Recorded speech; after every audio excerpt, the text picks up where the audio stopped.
Okay, mga hunters, welcome back po sa ating channel.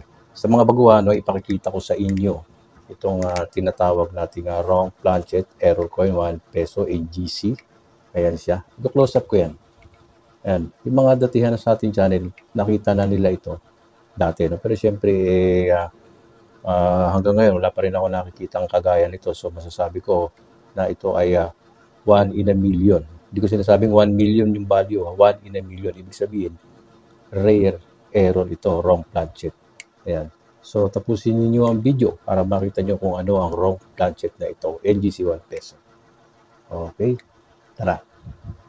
Okay mga bro, tumutok, mag-focus sa ating content, especially yung mga baguhan lang at yung mga nagkaka-interest sa coin collecting. Sa mga datihan natin, silip ko ulit sa inyo para mahanginan itong ating legendary. No? Tinuturing ko itong isang maalamat na piso na yung mga hunters.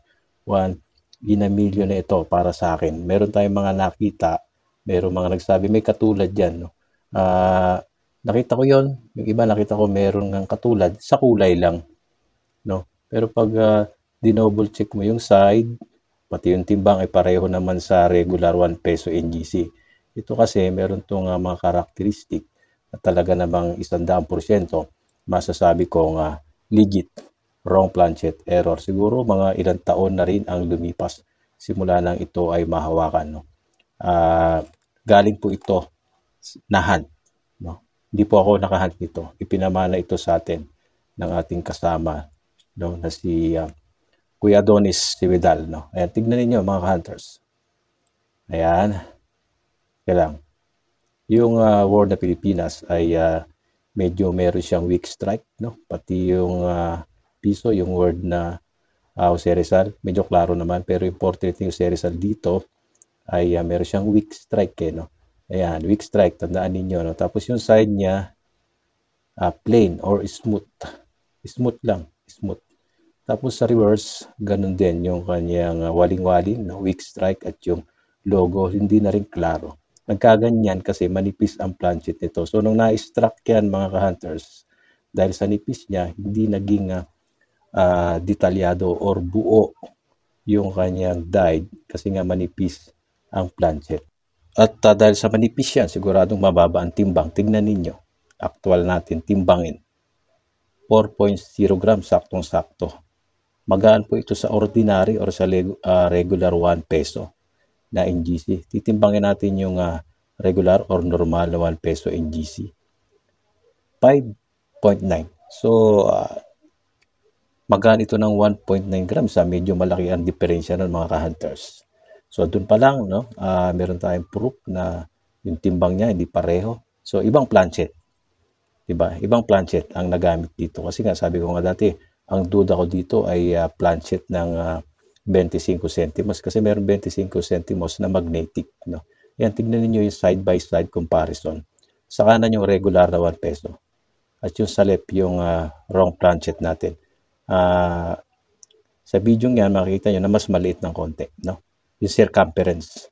Tapos yung side, pagtabihin natin, close up, zoom, ayan. O, diba, laki ng diferensya eh. Manipis talaga eh. Tapos yung regular ay mayroong portion, ano siya, segmented, reeded, no? Reeded tapos plain. Samantalang itong nasa left, yung wrong planchet natin ay smooth lang siya. Yung kabuuan, smooth lang. So magkaiba eh. Hindi pareho yung planchet nito eh. No? Pareho lang sila sa script of legend. Kasi nga, nung nag-vintage na 1 peso NGC, naisama itong planchet na ito, sumama doon sa conveyor, no? Na-struck yan. Kaya nagkaroon ng die. Kaya lang, hindi ko masabi kung anong year ito. Kasi nga, hindi lumabas eh. Hindi nabuo yung script of legend ito eh. Kasi nga sa weak strike siya. Hindi natin alam. Palaisipan kung anong taon ito. 2017 ba? 18? 19?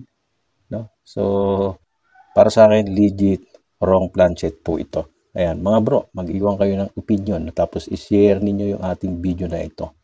Ayan, para makaabot doon din sa mga ibang coin collectors na mahilig sa error coin. No? Gusto ko rin kasing marinig yung kanilang mga opinion dito.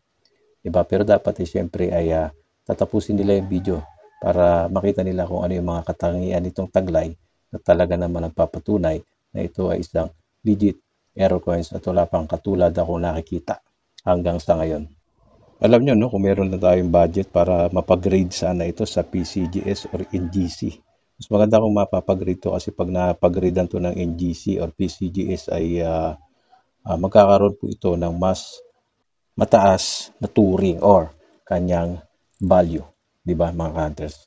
So keep hunting lang, malay nyo meron pa tayong matuklasan mga error coin na legit mint error coin na umiikot sa sirkulasyon, di ba? Pag natapat sa coin hunters yan, huli, di ba? Yan yung essence ng coin hunters. Alright, hanggang dito na lang ng mga hunters. Iwan ng comment, paki-share ng video, follow and subscribe. God bless you all. I'm out.